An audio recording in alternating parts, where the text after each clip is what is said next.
আমি যখন প্রথম ইংল্যান্ডে মসজিদে ইমামতি করি, তো পাশে ছিল একটা ইহুদির বাড়ি। ইহুদি প্রতিদিন পুলিশকে খবর করত। যখনই আমরা নামাজ পড়তাম, নামাজের সময় একটু সাউন্ড হয় কিনা, কথা কন না কেন, মুসল্লিরা আসে, হাজার হাজার মুসল্লি আসে, তসবিহ তাহলিল হয়, মুসল্লি আছে যেখানে আওয়াজ আছে সেখানে। কারণ আমরা তো মরা আল্লাহর ইবাদত করি না, যারা মরা দেবতার ইবাদত করে তারাই না চুপ থাকে বোবার মতো। কিন্তু আমাদের আল্লাহ জীবন্ত, আমরাও জীবন্ত, ঠিক না বা ঠিক? আমাদের মসজিদে আল্লাহু আকবার হয়, সামি আল্লাহু লিমান হামিদা, আমরা আল্লাহু আকবার ধ্বনি দেই আমরা মসজিদে। তখন তিনি পুলিশকে ফোন করতেন। তো পুলিশের সাথে আমার সম্পর্ক ভালো ছিল ওখানেও। এন্ডি বার্ডন ছিল সেখানের পুলিশের হেড, একটা জোনের। সে যখন পুলিশ পাঠাতো বলতো যে, hey man, you know this Jewish people so annoyed, তোমার নেইবার হলো জুইশ, খুব বিরক্তিকর, এরা শুধু ফোন করে, তুমি মসজিদে নাকি চিল্লা চিল্লি করো। আমি একদিন চলে গেলাম, তখন তো 1990 সাল, আমার বয়স আরো বেশি ছিল না, অনেক বেশি ছিল, এখন কমে গেছে। আমি কিছু উপহার নিয়ে ওই জুইশের বাসায় গেলাম, গিয়ে নক করলাম। জুইশ মানে ইহুদি, তিনি বৃদ্ধ ইহুদি ছিলেন। এমনি করে ম্যাগনিফাইং গ্লাস দিয়ে আমাকে দেখলো, ইন্টারনেটে ওই তার ভিতরে ওই যে একটা গ্লাস থাকে, দেখলো যে একটা ইয়ং ছেলে দাঁড়িয়ে, খুব ভালো উঠে নেই তখন। তো বলছে, ওই যে কে তুমি? আচ্ছা, I am your neighbour, could you come out please, I want to hug you man, come out. বললাম, বাহির হ, তোরা আমি ধর্ম, এখন তোর সাথে মোলাকাত করব। দরজা খুলেছেন, খুলে বলছে, হোয়াটস ইউর আইডেন্টিটি, তুমি কে? I am your neighbour, I live here, I am ইমাম, I lead the prayer man. You are so young man. আমি বলছি, আমি এখানে থাকি, আমি মসজিদে নামাজ পড়াই। তুমি খুব অল্প বয়সের, কাম ইনসাইড। আমি কিছু হাদিয়া ওনার হাতে দিলাম, বলছি, it's the gift for you, হাদিয়া তাজা হয়ে যায়। তো আমি যখনই তাকে হাদিয়াটা দিলাম, ওর চেহারাটা চেঞ্জ হয়ে গেল। বলছে, হ্যাভ এ সিট। আমাকে বলছো, তোমার নাম কি? আমার নাম Tarek. Tarek? Not Tarek, Tarek. Okay, whatever you say it. সম্পর্ক হয়ে গেল। আর কোনোদিন ফোন করেনি, কোনোদিন না। এখন 2-3 দিন পরে যখন সে বেড়াতে যেত, আমাকে নক করে বলতো, Tarek, I am leaving my house to you, আমার ঘরটা তোমার কাছে রেখে যাচ্ছি, তুমি একটু ঘরটা দেখাশোনা করো। আপনার প্রতিবেশীর সাথে আপনার সমস্যা হতে পারে, আপনার ভাইয়ের সাথে সমস্যা হতে পারে, ভাইকে আপনি কাছে ডেকে নেন, ভাইকে বলে দেন, ভাই। সব সম্পর্ক ভালোই থাকে, মধ্যখানে যখন বিবিরা আসে সম্পর্ক দূর হয়ে যায় অনেক সময়, ঠিক না বা ঠিক? কারণ বিবিরা তো আপনার রক্তের না, এক বর্ণ থেকে এক বিবি আসে, বিভিন্ন রকমের পরামর্শ দেয়, তোমার এই ভাই তোমার এই করেছে, এই করেছে। আল্লাহ রাব্বুল আলামিন বলেছেন, বুনিয়ানুম মারসুস, সীসা ঢালা প্রাচীরের মতো থাকো। সীসা ছাড়া যেমন সীসা কাটা যায় না, তুমিও তোমার ভাইয়ের কাছে যাওয়া ছাড়া সম্পর্ক নষ্ট করো না, ঠিক না ঠিক?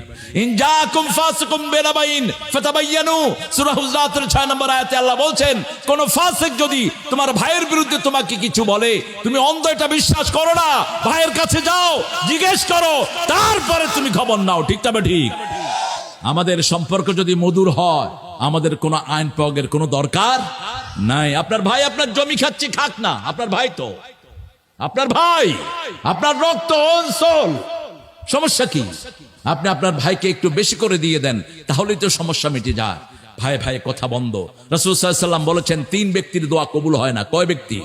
প্রথম, যে নিজের রক্তের সম্পর্ক নষ্ট করে দিয়েছে, আপন ভাইয়ের সাথে কথা বলে না, মা বাবার সাথে কথা বলে না, এরকম বেয়াদব আছে না নাই? খালার সাথে কথা বলে না, ফুফুর সাথে কথা বলে না, আত্মীয় স্বজনের সাথে কথা বলে না। আপনার ফুফু যদি মুশরিকা হয়, আপনি তার সাথে কথা বলেন। রাসূল সাল্লাল্লাহু আলাইহি সাল্লামের মা, ওনার মায়ের বান্ধবীরা ছিল মুশরিকা। মা মারা যাওয়ার পরে ওই বান্ধবীদের কাছে হাদিয়া পাঠাতেন রাহমাতাল লিল। রাসূল সাল্লাল্লাহু আলাইহি সাল্লাম নিজের আব্বার বন্ধুদের কাছে হাদিয়া পাঠাতেন।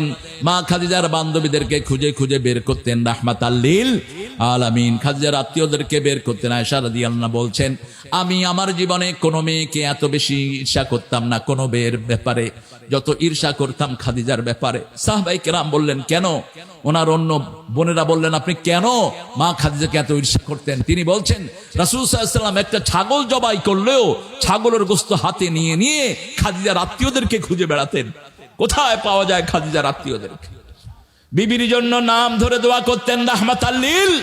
আপনার প্রতিবেশীর জন্য, আপনার ভাইয়ের জন্য, আপনার বোনের জন্য আপনি নাম ধরে দোয়া করেন। আপনার ভাইদের জন্য দোয়া করেন, ভাতিজা ভাতিজের জন্য দোয়া করেন। 4 সিঁড়িকে রাসূল খেদমত করতেন। কয় সিঁড়ি? কয় সিঁড়ি? বাপ, তারপরে বাপের ভাই, বাপের ছেলে কি হয়? ভাই, ভাইয়ের ছেলে ভাতিজা, ভাতিজার ছেলে কথা কন না, লাতি, লাতির ছেলে, লাতির ছেলে কি? জাতি, পুন্তি, কি কয়? পুতি না জাতি? পুতি। এই রাসূল সাল্লাল্লাহু আলাইহি ওয়াসাল্লাম মুখাস্ত রাখতেন। রাসূল সাল্লাল্লাহু আলাইহি ওয়াসাল্লাম যখন হুনাইনের যুদ্ধ করলেন, হুনাইনের যুদ্ধে রাসূল প্রচুর প্রথমে হারলেন, পরে প্রচুর গনিমত নিয়ে ফিরে আসলেন। এত বেশি গনিমত, 24,000 উট এনেছেন তিনি সেখান থেকে, 30,000-এর উপরে ছাগল এনেছেন। শুধু আবু সুফিয়ানকে 300 উট দিয়ে দিয়েছেন। তারপরে ওনার এক বোন নাম হলো সীমা। কি নাম? সীমা। উনি অ্যারেস্ট হলেন। যখন মুসলমানরা ওনাকে নিয়ে যাচ্ছেন, বলছেন, এই আমাকে কোথায় নিয়ে যাচ্ছ? Do you know me? তোমরা কি আমাকে চিনো? I am his milk brother. আমি তার মায়ের দুধালো বোন, আমি মুহাম্মদের। আমরা দুইজন মা হালিমার কাছে দুধ পান করেছি। তাইফের মধ্যখানে ছিল মা হালিমার বাড়ি। রাসূল সাল্লাল্লাহু আলাইহি ওয়াসাল্লামকে যখন বলা হলো, রাসূল সাল্লাল্লাহু আলাইহি ওয়াসাল্লাম মনে করতে পারছিলেন না। তখন সীমা চলে আসলেন রাসূলের সামনে। হে মুহাম্মদ, আতারিফুনি আতারিফুনি কুনতু আখুযুকা ফি হুজরাতি। তুমি আমাকে চিনো না? আমি তো তোমাকে করে করে ঘুরতাম। রাসূল সাল্লাল্লাহু আলাইহি ওয়াসাল্লাম চিনতেছেন না।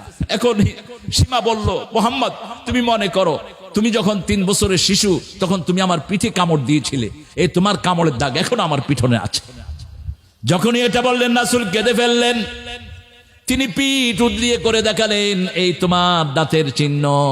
রাসূল সাল্লাল্লাহু আলাইহি ওয়াসাল্লাম তাকে জড়িয়ে ধরলেন। দুধ বোন। কি বোন? কথা কন না কেন? দুধ বোন। এবার তিনি শাহাদা গ্রহণ করলেন, আর রাসূল সাল্লাল্লাহু আলাইহি ওয়াসাল্লাম তিনাকেও 200 উট দিয়ে বিদায় করে দিলেন।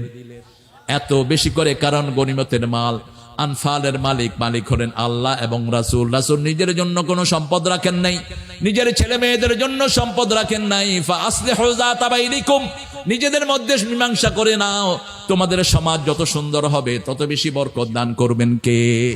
সেজন্য আল্লাহ বলছেন, কুনতুম আলা শাফা হুফরাতিম মিনান নার فأنقذكم منها كذلك يبين الله لكم آياته لعلكم تهتدون। আল্লাহ রাব্বুল আলামিন বলছেন, কুনতুম আলা শাফা হুফরাতিম মিনান নার فأنقذكم منها فأصبحتم بنعمته إخوانا। তোমরা আগুনের দ্বার প্রান্তে দাঁড়ানো ছিলে, আমরা সবাই জাহান্নামের প্রান্তে দাঁড়িয়ে আছি, ঠিক কি না? আমাদেরকে উদ্ধার করেছেন রাহমাতাল লিল আলামিন। তিনি আমাদেরকে শিখিয়েছেন, লা ইলাহা ইল্লাল্লাহু মুহাম্মাদুর রাসূলুল্লাহ সাল্লাল্লাহু ফাআসবাহতুম বিনিআমাতিহি ইখওয়ানা। তোমরা পরস্পর ভাই ভাই হয়ে গেছো, ঠিক না? ঠিক, আমরা ভাই হয়েছি। এক ভাইয়ের দায়িত্ব আরেক ভাইকে জাহান্নাম থেকে উদ্ধার করা। দুনিয়া যে কোনো সময় শেষ হয়ে যাবে, কিন্তু আখিরাত কোনোদিন শেষ হবে। এই মৃত্যুর পরে আর কোনো মৃত্যু আমাদেরকে ঘাস করবে না। আল্লাহ রাব্বুল আলামিন সবাইকে মেরে ফেলবেন, এমনকি মৃত্যুকে মেরে ফেলবেন। মৃত্যু আসবে দুম্বার ছবিতে। কিসের ছবিতে? দুম্বার ছবিতে। আর জীবন আসবে একটা ঘোড়ি, মহিলা ঘোড়ার আকৃতিতে। দুইজনকে আল্লাহ রাব্বুল আলামিন বলবেন, দুইজনই মরে যাও, দুইজনই শেষ।